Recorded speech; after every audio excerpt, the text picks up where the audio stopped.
ஆசை ஆசை ஆசை இயேசுவை காண ஆசை ஆசை ஆசை ஆசை இயேசுவை காண ஆசை ஆசை ஆசை ஆசை இயேசுவை காண ஆசை ஆசை ஆசை ஆசை. ஆமா வந்துட்டியா? வந்துட்டேங்க. என்ன ஒரே ஆசைங்க, சந்தோஷமா பாடினீங்க. ஆமாமா. எதுக்குதான் ஆசை உங்களுக்கு? நம்ம ஆண்டவர் இயேசுவை காண ஆசைமா எனக்கு. அப்படியா?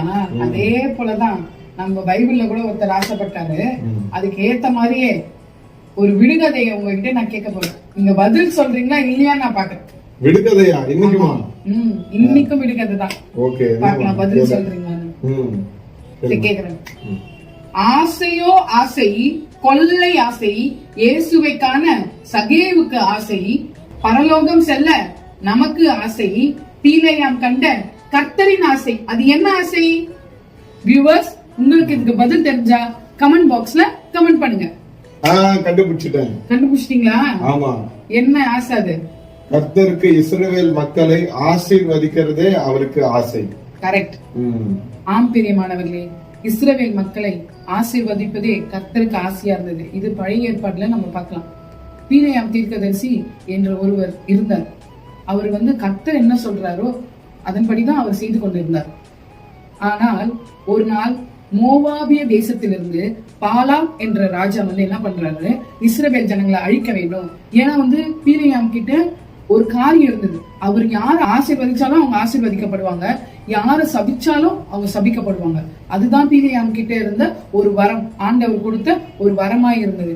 இதை வச்சு என்ன பண்ணாரு அந்த ராஜா, பீலையாம கூப்பிட்டு இஸ்ரவேல் மக்களை அழிக்கணும்னு சொல்லிட்டு, இஸ்ரவேல் மக்களை பீலையாம் சபிச்சார்னா இஸ்ரவேல் மக்கள் எல்லாம் சபிக்கப்பட்டு போயிடுவாங்க அப்படின்னு சொல்லிட்டு ஒரு திட்டத்தோட பீலையாம அவர் கூப்பிட்டார், மோவாபிய ராஜா.